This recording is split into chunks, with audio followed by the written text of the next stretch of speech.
ওয়াকার না হাসনাত এরকম স্লোগান দেওয়া সম্ভব হচ্ছে, বা একেবারে অশ্লীল কথাবার্তা বলা সম্ভব হচ্ছে? এই কারণেই কি এত কিছু হচ্ছে, বা এই কারণেই কি তাদেরকে মানা হচ্ছে না? সেনাবাহিনী ম্যাজিস্ট্রেসি পাওয়ার নিয়ে আছে রাস্তায়, কিন্তু মব হচ্ছে, 32 নম্বরে হামলা হচ্ছে, 32 নম্বর ভাঙা হচ্ছে, এখনো হচ্ছে, মানে অনেক কিছু হয়ে যাচ্ছে, অথচ সেনাবাহিনী আছে, তাদের কাছে পাওয়ার আছে, মানে নিয়ন্ত্রণ করতে পারছে না। এইসব আমি কারণে এখানে এমনি যদি আমাদের সেনাপ্রধান যদি প্রতীকী অর্থে বলে থাকেন, বড় হওয়া অনেক ধরনের আছে। বড় হওয়া মানে বুড়া হয়ে যাওয়া না, বড় হওয়া মানে জ্ঞানে, শিক্ষা দীক্ষায়, সুশীলতা, বা নিজের মধ্যে এক ধরনের কালচারালি মানে সংস্কৃতিবান হওয়া, মানুষের সাথে কিভাবে কথা বলতে হবে সেগুলো শিক্ষা এক ধরনের বড় হওয়া। সেই প্রতীকী অর্থে যদি বলে থাকেন, তিনি বলেছেন যে তারা ওরা আমাদের সন্তানের বয়সী, ওদের বয়স কম, মানে বয়সটা সন্তানের কি, ওদের অনেকের ছেলে মেয়ে হয়ে গেছে, তারা বহু আগে বিয়ে শাদী করেছে, তারা সংসারী হয়ে গেছে, সেই অর্থে আমি আই উইল নট অ্যাকসেপ্ট। এটা হচ্ছে হয়তো যদি উনি প্রতীকী অর্থে বলে থাকেন যে এরা বড় হোক, বড় মানে ওদের মধ্যে প্রিভেল করুক, ওদের মধ্যে যেটা চেতনাবোধ জাগ্রত হোক, ওদের মধ্যে মানুষের মধ্যে যেটা, যেসব মানুষ বলে জ্ঞান বা শিক্ষা দীক্ষা, তার আচার আচরণ, এগুলো তার পরিবর্তন হোক, তখন হয়তো সে পিছন ফিরে দেখবে আমি কি বলেছিলাম। কিন্তু আপনি সেটা সেনাবাহিনী এইসব জিনিস নিয়ে এত এত গান্ধীবাদী নীতি সেনাবাহিনীর জন্য নয়। তাহলে তো আমি যুদ্ধের মাঠে গিয়ে, আরে তারা বুঝতেছে না আমাদের দেশে ঢুকে পড়ছে, এখন আমি কেন তারে গুলি করব, এই ধরনের বিষয় টিষয় চলে আসবে। এখন হচ্ছে আপনি যে এখানে হচ্ছে সেই জিনিসটা লাই দেওয়ার অর্থ হচ্ছে একটা পুরো ইনস্টিটিউশনকে আপনি অপমান করছেন। যেমন আমি গতকাল মাসুদ কামালের অত্যন্ত প্রখ্যাত সাংবাদিক, উনি অনেক কথাবার্তা বলেন, উনি বলছিলেন যে জেনারেল ওয়াকারের প্রতি আমার অনেক সম্মান শ্রদ্ধা আছে, উনি অনেক কিছু সবকিছু বিজ্ঞের মতো সবকিছু চালিয়েছেন। এখন তো উনি বললেন যে বিদেশে গিয়ে সামরিক বাহিনী বিদেশে গিয়ে বিভিন্ন সমরাস্ত্র কারখানা প্রদর্শনীগুলি দেখে টেকে সেখান থেকে কিছুগুলি নিয়ে আসছে, তারপর সে এটা দেশে এনে সেটা জনগণের মাথায় ধরে, এই কথাটা কিন্তু বলেছেন। তো উনি বলছেন কই ভাই, তাইলে 3 তারিখ 4 তারিখ 5 তারিখ তো কই তারা জনগণের দিকে ধরে নাই, ধরলে তো আপনারা কোনো খবর ছিল না আপনাদের এখানে, ওইটা তো ধরেন নাই, জনগণের দিকে ধরেন নাই, বরং উল্টা 3 তারিখে আমাদের নুরুল কবির, অত্যন্ত প্রখ্যাত নিউ এজ পত্রিকার সম্পাদক, ওনার একটা কথা আমি আপনার এখানে আবার ব্যক্ত করতে, উনি বলছেন যে 3 তারিখ 3 অগাস্ট 24 দুপুর, অর্থাৎ দুপুর গড়িয়ে যাওয়ার আগ মুহূর্ত পর্যন্ত বহু হাজার স্লোগান বাংলাদেশের মাটিতে হয়েছে, কিন্তু এই একটা স্লোগানও কিন্তু সেখানে প্রধানমন্ত্রীর পদত্যাগ দাবি করা হয় নাই। যে মুহূর্তে 3 তারিখে যখন ওই দরবার থেকে যখন সেনাপ্রধান বললেন যে আমি সেনাবাহিনী এবং পুলিশকে গুলি না করার জন্য নির্দেশ দিয়েছি, তারপর মুহূর্ত থেকে স্লোগান পাল্টে গেল বাংলাদেশে। তো সেটা হচ্ছে নুরুল কবিরের অ্যাসেসমেন্ট, সেদিন সেনাবাহিনী পুরো আবহাওয়াটাকে সেনাপ্রধান ওলট পালট করে দিয়েছেন, একটা বক্তব্যের মাধ্যমে। তাহলে যারা এখন বলছেন যে ওনাকে উদ্দেশ্য করে এমন স্লোগান, যেটা আপনি একটু আগে বললেন হাসনাত ওয়াকার, এই কথারও কোনো প্রতি উত্তর দেওয়া হয় নাই।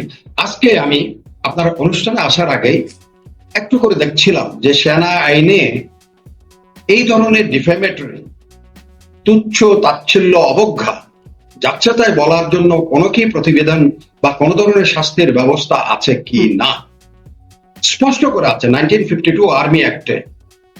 If any person is liable to be passing the defamatory বা অপমানসূলক তাচ্ছিল্যসূলক কোনো মন্তব্য করে থাকলে, he is liable to be tried according to the Army Act, even is to be faced the court martial.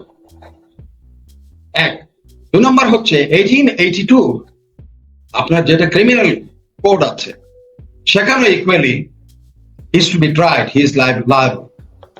কিন্তু আমি আশ্চর্য হয়ে যাচ্ছি, এত আইনও থাকার পরে আমাদের একটা সামরিক বাহিনীর একটা চেক ব্রাঞ্চ বলে একটা আইন শাখা আছে, যারা এগুলি দেখেন, যারা এগুলি বিচার বিশ্লেষণ করে একটা ব্যবস্থা নিতে পারে, তারা নিশ্চয় কিছুই করে নাই।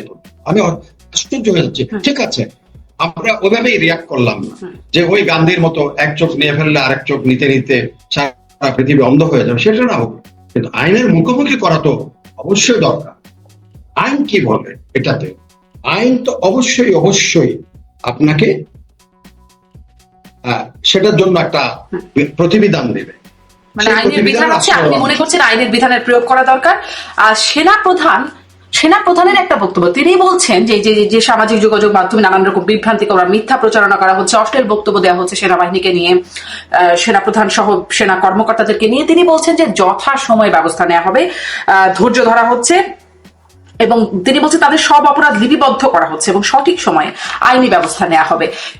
কখন আসলে মনে হয় সেনাপ্রধান, আসলে আমি জানি না সেনাপ্রধান কি মিন করছেন, আপনিও হয়তো এখন মানে এখান থেকে বোঝা যায় না তিনি কি মিন করছেন, কিন্তু কি ধারণা করেন সেনাবাহিনী প্রধান হিসেবে তিনি কি বলতে পারেন? যথাসময় মানে আসলে কোন সময়? এখন কেন যথাসময় না? সেই কথাটাই আমি তুললাম। যেখানে আইন আছে, প্রচলিত আইন আছে, নতুন আইন করা, সেখানে উনি যে সম্প্রতি এইসব বক্তব্য, এইসব প্রচার অপপ্রচার, এসব তুচ্ছ তাচ্ছিল্য, এসবের পরে উনি একটা দরবারে আবার অ্যাড্রেস করেছেন। এর ভিতর আপনি যে কথাটা বলছেন সেখানে সেই কথাটাও আসছে। সেখানে উনি বলছেন nothing is going unregistered, nothing is going unregistered. কিন্তু কথা হচ্ছে আপনার এই সেনাবাহিনীর যখন ভবিষ্যৎ প্রজন্ম পেছন ফিরে দেখবে, তারা কিন্তু এখানে এক ধরনের একটা ইয়ের মধ্যে পড়ে যাবে, মানসিক দ্বন্দ্বের মধ্যে পড়বে।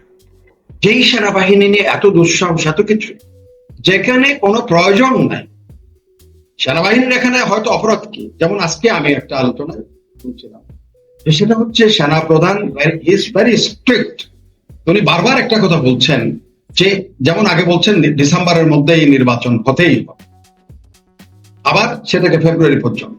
তাহলে সেনাপ্রধানকে লক্ষ্য করে এই জিনিসটা করা হচ্ছে যে আক্রোশটা তার বিরুদ্ধে কিসের?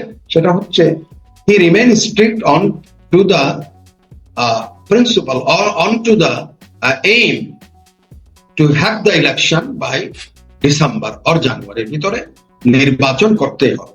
এখন আমরা যারা এখানে ভোটারি স্বার্থ নিয়ে, যারা বিনা কোনো কিছু ছাড়াই এখন হই হই করে দেশের এই ব্যবহার করতেছে, ওই করতেছে, এর ওখানে বদলাও, ওরে ধরো, ওরে বাঁধো, ওরে মারো, ওরে কাটো, এসব করার যে ক্ষমতা, সেটা থেকে রহিত হওয়ার ভয়ে তারা they want to most likely to prolong or not to see the election is going to take place. কারণ তখন তো উন্মোচিত হবে কে কার কত দৌড়।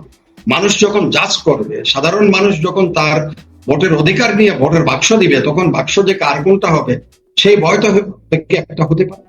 আরেকটা হচ্ছে আমার যেটা সন্দেহ, একটা দেশের যখন একদিকে ডেমোক্রেটিক নর্মস যা আছে এগুলিকে ধ্বংস করা, একটা জাতিকে বিব্রতকর অবস্থায় ফেলে দিয়ে একটা জাতিকে ইনক্লুসিভনেসের বাইরে নিয়ে তাকে বিভক্ত করা, টুকরা করা, সেই ক্ষেত্রে তার আরেকটা অবস্থান থাকে, আশ্রয়স্থল থাকে, সেটা হচ্ছে তার সামরিক বাহিনী।